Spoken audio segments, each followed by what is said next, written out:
Kilo joule पर मोल। ये क्या होगी, 1 इलेक्ट्रॉन वोल्ट क्या होता है हमारा, 96 किलो जूल पर मोल। ये हम इसकी यूनिट ले सकते हैं, या तो आप इलेक्ट्रॉन वोल्ट भी ले सकते हो या आप किलो जूल पर मोल भी ले सकते हो। ये इलेक्ट्रॉन वोल्ट क्या आएगी, इलेक्ट्रॉन वोल्ट पर एटम।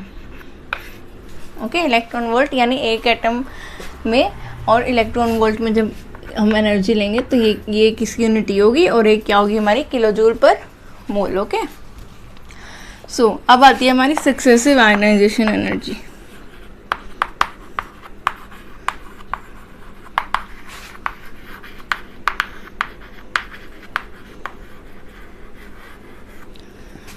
सक्सेसिव आयनाइजेशन एनर्जी का मतलब क्या है कि हमारे कंटिन्यूसली जो है इलेक्ट्रॉन्स हम निकाल ही रहे हैं। फॉर एग्जांपल जैसे अब हमारा एक सोडियम में से क्या होगा, एक एटम निकलेगा, एक इलेक्ट्रॉन निकलेगा, तो वो जो आयनाइजेशन एनर्जी हम सपोज करते हैं वो हम सपोज करते हैं ionization energy 1।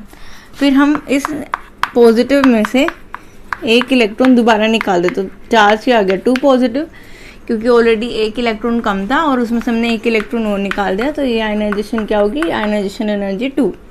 Similarly Na2 positive में से हम फर्दर एक इलेक्ट्रॉन निकाल दें तो ये क्या होगी, आयनाइजेशन एनर्जी 3। ये होती है हमारी सक्सेसिव आयनाइजेशन एनर्जीज।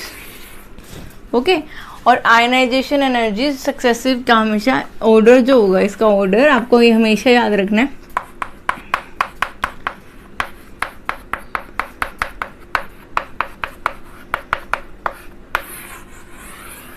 जो हमारी थर्ड सक्सेसिव आयनाइजेशन एनर्जी होगी वो हमेशा ग्रेटर होगी from second and second is greater from first. ये हमेशा यही होगी, चाहे आप इसमें आपकी कोई भी एक्सेप्शन नहीं है, चाहे कोई भी केस आ जाए, आपको हमेशा याद रखनी है, ये बात ध्यान रखनी है कि जो हमारी थर्ड आयनाइजेशन एनर्जी ऐसे जैसे ये सक्सेसिव आयनाइजेशन हमेशा इंक्रीजिंग ऑर्डर में होगी, क्योंकि ये हमेशा यहाँ पर आपको ये ध्यान रखना है हमेशा सेम एलिमेंट के लिए होगी। ये हम बात किसके लिए कर रहे हैं, सेम एलिमेंट के लिए। तो हमारी आयनाइजेशन एनर्जी इंक्रीज हो जाएगी। क्यों?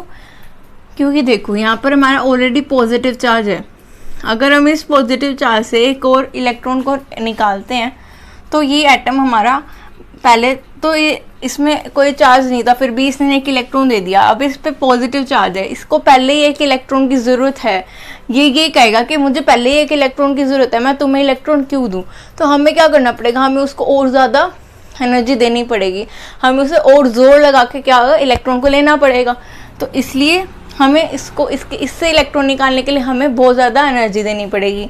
एज सिमिलरली Na2 पॉजिटिव, तो Na2 पॉजिटिव में क्या होगा, अब इसमें और भी ज़्यादा पॉजिटिव चार्ज हो गया, अब इसको और भी ज़्यादा इलेक्ट्रॉन की ज़रूरत है, तो ये इजीली हमारा इलेक्ट्रॉन तो देगा नहीं, तो इसमें क्या होगा, हमें और भी ज़्यादा क्या होगा, हमारे और ज़्यादा एनर्जी देनी पड़ेगी। जितनी ज़्यादा हमारा पॉजिटिव चार्ज इंक्रीज करता जाएगा उतनी हमारी आयनाइजेशन एनर्जी भी जो है वो इंक्रीज करती जाएगी, क्योंकि वो ऑलरेडी इलेक्ट्रॉन की कमी है उसमें, और आप उसे और इलेक्ट्रॉन मांग रहे हो तो वो यही कहेगा कि मेरे पास तो भाई पहले ही कमी है, मैं और तुम्हें कहाँ से दूँ। पर हमें क्या करना पड़ेगा, हमें जोर लगा के उससे इलेक्ट्रॉन खींचना ही पड़ेगा, तो हमें क्या करना पड़ेगा, ज़्यादा एनर्जीज देनी पड़ेगी। होप आपको समझ आए कि आयनाइजेशन एनर्जी क्या होती है और सक्सेसिव आयनाइजेशन एनर्जी क्या होती है, आयनाइजेशन एनर्जी की यूनिट्स क्या होती है, और ये हमेशा पॉजिटिव होती है क्योंकि हमें ये देनी होती है इलेक्ट्रॉन को निकालने के लिए। Okay, you can take the screenshot if you want.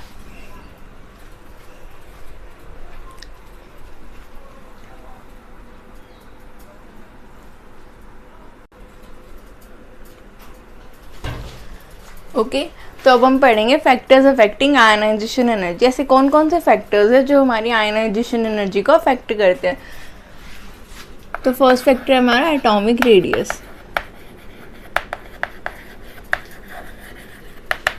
Atomic radius, okay, so atomic radius से हमारी आयन, देखो जितना ज़्यादा हमारा रेडियस बढ़ता जाएगा, फॉर एग्जांपल ये हमारा एटम है, ये छोटा एटम है और ये एक साइज बड़ा एक एटम का। तो आप ये देखो, ये जो न्यूक्लियस है, ये जो है, अगर एक एटम का साइज छोटा है तो उसके इलेक्ट्रॉन्स उस न्यूक्लियस के ज़्यादा पास होंगे, और ऐसे ही एक बड़ा एटम है, उसके जो लास्ट इलेक्ट्रॉन्स है वो उसके न्यूक्लियस से थोड़े से दूर होंगे। तो न्यूक्लियस का जो चार्ज जो हमारा इलेक्ट्रॉन पे लग रहा है छोटे वाले एटम पे वो ज़्यादा होगा, क्योंकि जो इलेक्ट्रॉन्स है वो पास है हमारे न्यूक्लियस के, और ये जो इलेक्ट्रॉन है ये हमारा दूर है हमारे न्यूक्लियस से, तो इसका जो चार्ज न्यूक्लियस लगाएगा ये थोड़ा सा कम हो जाएगा।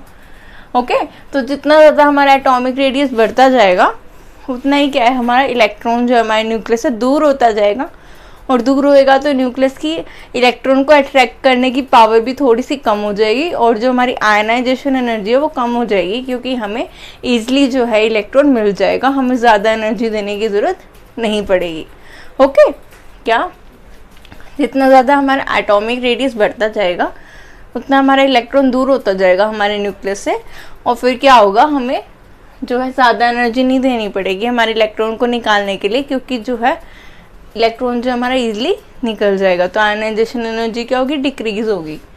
ओके, यानी जितना हमारा एटॉमिक रेडियस बढ़ेगा आयनाइजेशन क्या होगी उतनी डिक्रीज, यानी ये क्या होंगे हमारी इन्वर्सली प्रोपोर्शनल। ओके, होप आपको समझ आए। नेक्स्ट हमारा न्यूक्लियर चार्ज।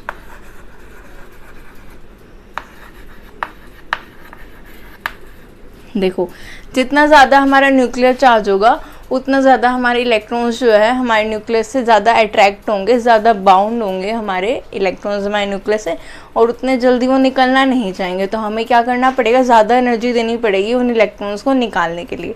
तो जितना ज़्यादा न्यूक्लियर चार्ज होगा उतनी जल्दी हमारे इलेक्ट्रॉन्स नहीं निकलेंगे और हमें ज़्यादा एनर्जी देनी पड़ेगी हमारे इलेक्ट्रॉन्स को निकालने के लिए।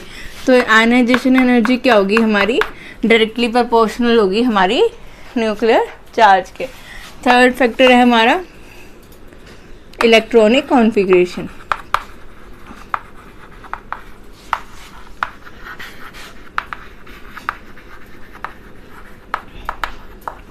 इलेक्ट्रॉनिक कॉन्फ़िगरेशन में क्या है, हमने पढ़ा था जो हमारे हाफ फील्ड ऑर्बिटल्स होते हैं और फुल फील्ड ऑर्बिटल्स होते हैं वो ज़्यादा स्टेबल होते हैं as compare to the partially filled orbitals. Okay, तो जो चीज़ ज़्यादा स्टेबल है वो अपनी स्टेबिलिटी लूज़ नहीं करना चाहिए, क्योंकि हर चीज़ स्टेबल रहना चाहती है। तो कोई चीज़ ज़्यादा स्टेबल है वो अपनी स्टेबिलिटी लूज़ तो नहीं करना चाहिए, तो ऐसे ही वो क्या करेगी, ईजिली इलेक्ट्रॉन नहीं देगी। जैसे कि जो हमारे इलेक्ट्रॉनिक कॉन्फ़िगरेशन का मतलब है जो हमारे हाफ या फुल फील्ड ऑर्बिटल्स होते हैं,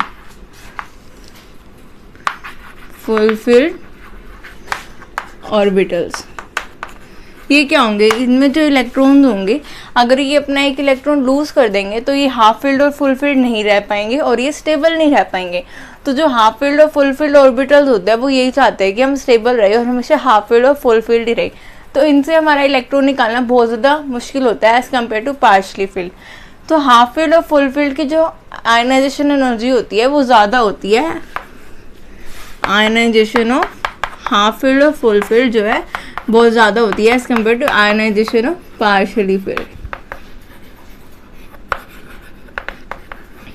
ये चीज़ आपको ध्यान रखनी है कि हाफ फील्ड और फुल फील्ड ऑर्बिटल्स की आयनाइजेशन एनर्जी ज़्यादा होती है as compare to the partially filled ionization energy. Next है हमारी पेनिट्रेशन इफेक्ट। पेनिट्रेट इफेक्ट भी बोलते हैं हम इसको, या हम इसको सबशेल इफेक्ट भी बोलते हैं। देखो हमें पता है कि जो हमारे ऑर्बिटल्स होते हैं उनका ऑर्डर क्या होता है, अगर हम देखें S-P-D-F, यानी कि किस चीज़ में कह रही हूँ मैं कि जो S ऑर्बिटल है वो हमारा ज़्यादा पास होता है न्यूक्लियस से एज़ कम्पेयर टू P, फिर P हमारा पास होता है as compare to D and फिर D, यानी कि इनका जो ऑर्डर होता है हमारे न्यूक्लियस से ज़्यादा पास होने का वो ये होता है। तो यानी कि अगर मैं आपसे बात करूँ कि एक 2s है और एक 2p है, तो 2s से इलेक्ट्रॉन निकालना ज़्यादा मुश्किल होगा या फिर 2p से इलेक्ट्रॉन निकालना ज़्यादा मुश्किल होगा। तो 2s से इलेक्ट्रॉन निकालना ज़्यादा मुश्किल होगा क्योंकि जो s ऑर्बिटल है उस पर हमारा न्यूक्लियर चार्ज ज़्यादा लगता है as compare to the p orbital. Okay, तो 2s से हमारा इलेक्ट्रॉन निकालना ज़्यादा मुश्किल होगा as compare to the 2p orbital. Okay, क्योंकि ये हमारे न्यूक्लियस के थोड़ा ज़्यादा पास होता है और ये अपना इलेक्ट्रॉन इजीली नहीं देगा क्योंकि न्यूक्लियस इसके इलेक्ट्रॉन्स को अपनी तरफ अट्रैक्ट करे रहेगा। ओके, तो 2s और 2 आपको समझ आया कि ये ऑर्डर होगा, आपको ऐसे देखना। ये हो गए हमारे 4 फैक्टर्स हमारी आयनाइजेशन एनर्जी के। फर्स्ट है हमारा एटॉमिक रेडियस, देन हमारा न्यूक्लियर चार्ज, देन हमारा इलेक्ट्रॉनिक कॉन्फ़िगरेशन एंड देन हमारा पेनिट्रेट इफेक्ट, या हम इसको सबशेल इफेक्ट भी कहते हैं। Okay, you can take the screenshot.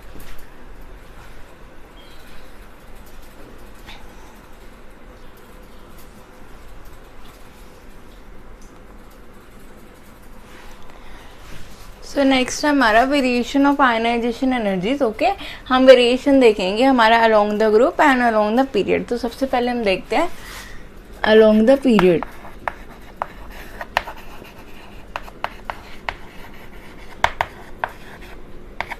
Along the period क्या होगा, हमें पता है अलोंग द पीरियड क्या होता है, हमारा एटॉमिक साइज डिक्रीज करता है। ओके, हमने एटॉमिक साइज में पढ़ा था कि अलोंग द पीरियड हमारा एटॉमिक साइज डिक्रीज करता है, और अभी हमने फैक्टर्स में पढ़ा कि जितना कम हमारा एटॉमिक साइज होगा उतनी ज़्यादा ही हमारी आयनाइजेशन एनर्जी होगी। तो अगर हम इस साइड अलोंग द पीरियड इस साइड जाते हैं तो हमारी एटॉमिक रेडियस डिक्रीज करेगा, तो हमारी आयनाइजेशन एनर्जी क्या होगी, वो इंक्रीज़ करेगी।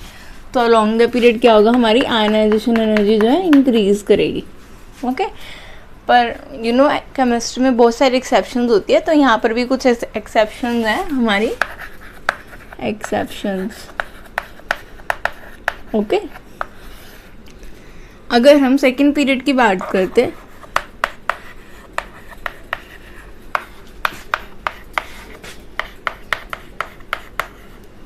तो होना तो ये चाहिए था, अगर हम एक्सपेक्टेड ऑर्डर देखें, हमारा एक्सपेक्टेड ऑर्डर क्या होना चाहिए था कि अलोंग द पीरियड क्या है, हमारा आयनाइजेशन एनर्जी इंक्रीज करनी चाहिए थी, तो ऑर्डर ये होना चाहिए था।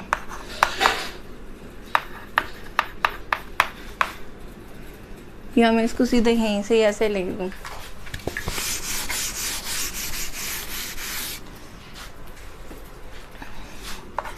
lithium then boron, beryllium then boron, then carbon then nitrogen then oxygen then fluorine and then neon।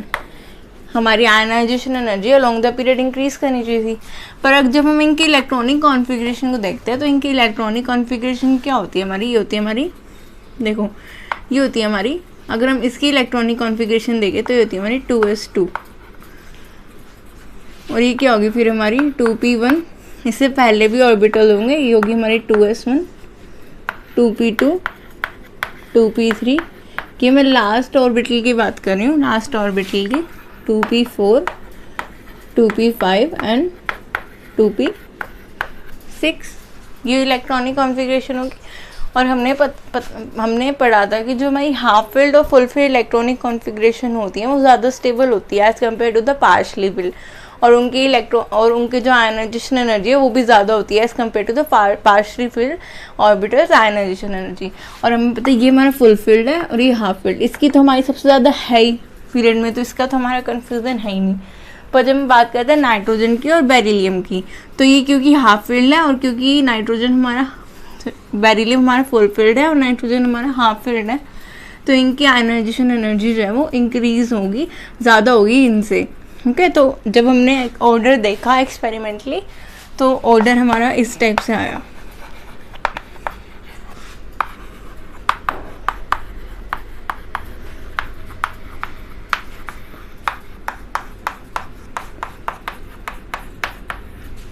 ये हमारा ऑर्डर आया, जो बेरिलियम है वो हमारा बोरोन के आगे आ गया और जो हमारा नाइट्रोजन है वो हमारा ऑक्सीजन के आगे आ गया, ये आ गया हमारा ऑर्डर। सिमिलरली जब हम थर्ड पीरियड की बात करते हैं, थर्ड पीरियड की, ये था हमारा सेकेंड पीरियड,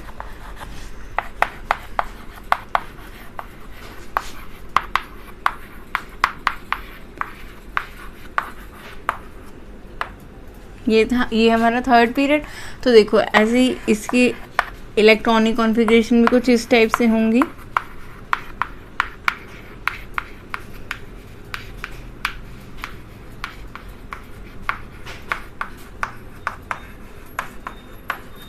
ओके, तो ये भी हमारा क्या है, फुल फील्ड है, और ये भी क्या है, हमारी हाफ फील्ड है फॉस्फोरस की, तो ये भी क्या होंगी, यहाँ पे जंप कर जाएंगी इस टाइप से। तो हमारा ऑर्डर क्या आएगा, ऑर्डर आएगा हमारा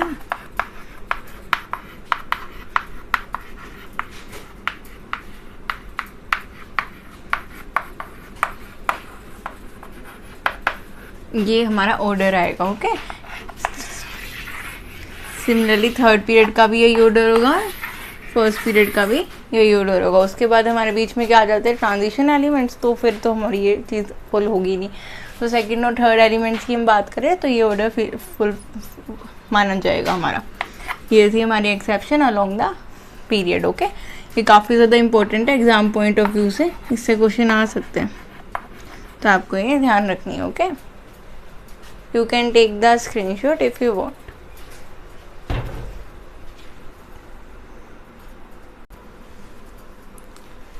नेक्स्ट है हमारा along the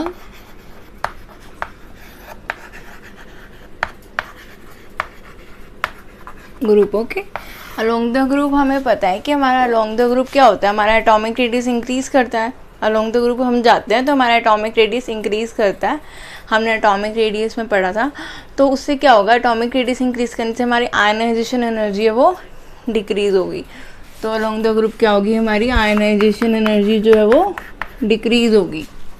ये चीज़ आपको ध्यान रखनी है, क्योंकि साइज़ बढ़ेगा तो हमारा इलेक्ट्रॉन को जो है निकालना ईजी होगा, हमें इतनी एनर्जी देने की ज़रूरत नहीं होगी। पर यहाँ भी क्या हमारी कुछ एक्सेप्शंस है। यहाँ पे क्या है, देखो यहाँ पर क्या है, अगर हम 13th ग्रुप की बात करें, 13th ग्रुप की, तो 13th ग्रुप क्या है हमारा,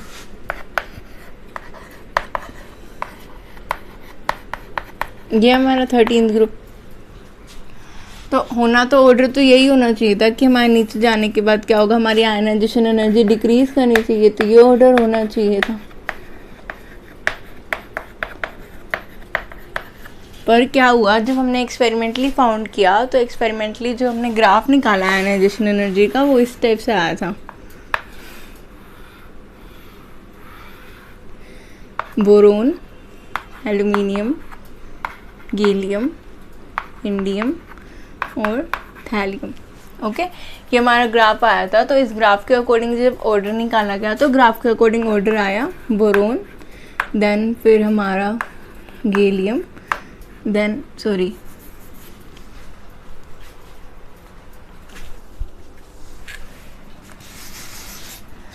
boron, then thallium, then gallium, then aluminium and then indium. Okay, ये हमारा ऑर्डर आया था जब हमने ग्राफ के अकॉर्डिंग निकाला, तो ये ऑर्डर आया। ये हमारा आयनाइजेशन एनर्जी का ऑर्डर था जब हमने 13 पीरियड की 13 ग्रुप की आयनाइजेशन एनर्जी को स्टडी किया। हमको पता है कि जो हमारा केमिस्ट्री सब्जेक्ट है वो हमारा, मतलब फिज़िक्स में क्या होता है, हम पहले क्या करते हैं, हम पहले सारा कुछ ढूंढ के फिर हम एक्सपेरिमेंट करते हैं। पर केमिस्ट्री में क्या होता है, हम पहले एक्सपेरिमेंट करके वैल्यूज़ निकालते हैं और फिर हम उसका रीजंस फाइंड आउट करते हैं। ओके, तो फिर जब साइंटिस्ट ने इसके रीजंस फाइंड आउट किए, तो क्या फाइंड आउट किया कि यहाँ पर क्या था, लैंथेनॉइड कॉन्ट्रैक्शन। यहाँ पर क्या आया हमारा, लैंथेनॉइड कॉन्ट्रैक्शन आया। और लैंथेनॉइड कॉन्ट्रैक्शन की मैंने बात करी थी हमारे एटॉमिक रेडियस वाली वीडियो में। तो अगर आपको वीडियो देखनी है तो आप लिंक में, डिस्क्रिप्शन बॉक्स की लिंक में जाके देख सकते हो। तो लैंथेनॉइड कॉन्ट्रैक्शन की वजह से क्या होता है, जो हमारा थीलियम का साइज़ है वो है ना छोटा हो जाता है, वो इंक्रीज़ नहीं होता। तो उसके कारण क्या होता है, उसकी आयनाइजेशन एनर्जी जो है इंक्रीज़ कर जाती है। क्यों, क्योंकि लैंथेनॉइड कॉन्ट्रैक्शन। सिमिलरली जब हम गैलियम की बात करते हैं तो हमें पता है यहाँ पर जो है हमारे क्या होता है, ट्रांजिशन एलिमेंट्स होते हैं। तो गैलियम में क्या होता है, हमारा ट्रांजिशन कॉन्ट्रैक्शन हो जाता है। क्या होता है हमारा, ट्रांजिशन कॉन्ट्रैक्शन, ट्रांजिशन कॉन्ट्रैक्शन हो जाता है। और उस ट्रांजिशन कॉन्ट्रैक्शन के कारण इसका भी साइज इतना इंक्रीज नहीं करता, और इसलिए क्या होता है, इसकी एटॉमिक आयनाइजेशन एनर्जी है वो इंक्रीज कर जाती है, क्योंकि इसका साइज जो है वो डिक्रीज हो जाता है ट्रांजिशन कॉन्ट्रैक्शन के कारण। इसकी जो हमारी आयनाइजेशन एनर्जी है वो इंक्रीज हो जाती है, और जो ऑर्डर आता है वो ये आता है। ओके, तो आपको ये ऑर्डर याद रखना है। सिमिलरली जब हम कार्बन फैमिली की बात करते हैं तो दैट इज ग्रुप नंबर 14। तो ग्रुप नंबर 14 क्या हमारा,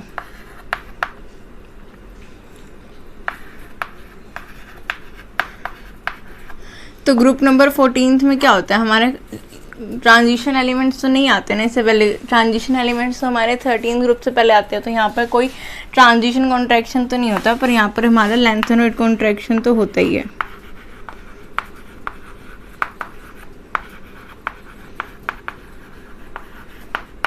तो हमारा जो ऑर्डर आता है आयनाइजेशन एनर्जी का, वो क्या आना चाहिए कि हमारी एनर्जी जो है वो डिक्रीज कर गया, पर जो ऑर्डर आता है वो इस टाइप से आता है कि जो हमारी लेड है उसकी आयनाइजेशन एनर्जी हमारी 10 से इंक्रीज कर जाती है। क्यों, क्योंकि इसका जो साइज़ है वो हमारे लैंथेनॉइड कॉन्ट्रैक्शन के कारण डिक्रीज हो जाता है, और लैंथेनॉइड इसकी जो आयनाइजेशन एनर्जी है वो इंक्रीज कर जाती है। तो लेड की जो हमारी आयनाइजेशन एनर्जी है वो हमारी 10 से इंक्रीज हो जाती है due to the lanthanoid contraction. तो ये हमारा ऑर्डर है हमारा ग्रुप नंबर 14 का। ओके, तो ये हमारी एक्सेप्शंस है। अगर हम पीरियड की बात करें और ग्रुप की बात करें, अब हम इसके क्वेश्चंस करेंगे, आयनाइजेशन एनर्जी के क्वेश्चंस, जिससे आपको और ज़्यादा क्लियर हो जाएगा कि किस टाइप से क्वेश्चंस आते हैं और किस टाइप से हमें कवर करने। Okay, you can take the screenshot.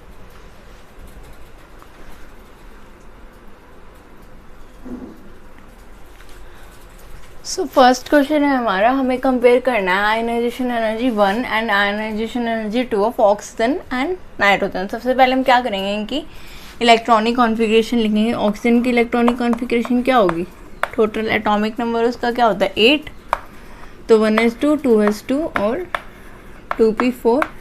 Similarly nitrogen का एटॉमिक नंबर क्या होता है हमारा 7, तो इसकी इलेक्ट्रॉनिक कॉन्फ़िगरेशन क्या होगी 1s2 2s2 एंड 2p3। देखो अब हमें फर्स्ट आयनाइजेशन एनर्जी की अगर हम बात करते हैं, फर्स्ट आयनाइजेशन एनर्जी की, तो क्योंकि हमारे नाइट्रोजन में क्या है, हमारे हाफ फील्ड इलेक्ट्रॉन्स है। देखो पी में क्या हाफ फील्ड इलेक्ट्रॉन्स है और इसमें नहीं है। ओके, तो यानी नाइट्रोजन की आयनाइजेशन एनर्जी ज़्यादा होगी as compare to the oxygen, क्योंकि नाइट्रोजन के पास हमारे हाफ फील्ड ऑर्बिटल्स है और हाफ फील्ड ऑर्बिटल्स की आयनाइजेशन एनर्जी ज़्यादा होती है, तो नाइट्रोजन की आयनाइजेशन एनर्जी ज़्यादा, अगर हम फर्स्ट की बात करें। अगर हम सेकंड की बात करें तो सेकंड के बाद क्या होगा, अगर हमारा एक फर्स्ट आयनाइजेशन एनर्जी का मतलब क्या है कि हमारा क्या बना, वो पॉजिटिव बना है और एन नेगेटिव बन चुका है, एन पॉजिटिव बन चुका है, तो ये क्या हो गया 1s2 2s2 2p3। अगर हमारा एक इलेक्ट्रॉन निकाल दिया और ये क्या हो गया हमारा 1s2 2s2 2p2। ओके, अब ऑक्सीजन में हमारे हाफ फील्ड ऑर्बिटल्स है और इसमें नहीं है, तो यानी सेकेंड आयनाइजेशन एनर्जी हमारी ऑक्सीजन की ज़्यादा होगी as compare to the nitrogen. तो जब भी आपको ये देखना हो कि अगर आपको कंपेयर करनी हो तो आपको यहाँ पर क्या देखना है, हाफ फील्ड और फुल फील्ड वाला कॉन्सेप्ट देखना है। ओके, हाफ फील्ड और फुल फील्ड वाले की जो हमारी एनर्जी ज़्यादा होगी as compare to the partially filled. कोई ये तो हुआ हमारा क्वेश्चन नंबर 1। नेक्स्ट है हमारा क्वेश्चन नंबर 2। हमें किसकी देखनी है, क्रोमियम की और मैग्नीशियम की। तो क्रोमियम की हमारी इलेक्ट्रॉनिक कॉन्फ़िगरेशन होती है 4s1 3d5। ये हमने इलेक्ट्रॉनिक कॉन्फ़िगरेशन, ये हमारा एक्सेप्शन है, हमने पढ़ा था, क्योंकि ये हमने इलेक्ट्रॉनिक कॉन्फ़िगरेशन में इसमें पढ़ चुके हैं इसकी। सो हमारे मैंगनीज की इलेक्ट्रॉनिक कॉन्फ़िगरेशन होगी हमारी 4s2 एंड 3d5। इसमें भी क्या होगा, अब हमें ये देखना है कि हमारा जो लास्ट इलेक्ट्रॉन है वो हमारा किस में एंटर किया है, 4s1 में 3d5 में। अब देखो अगर हमें इसकी फर्स्ट आयनाइजेशन एनर्जी निकालनी है और सेकंड आयनाइजेशन एनर्जी निकालनी है। ओके,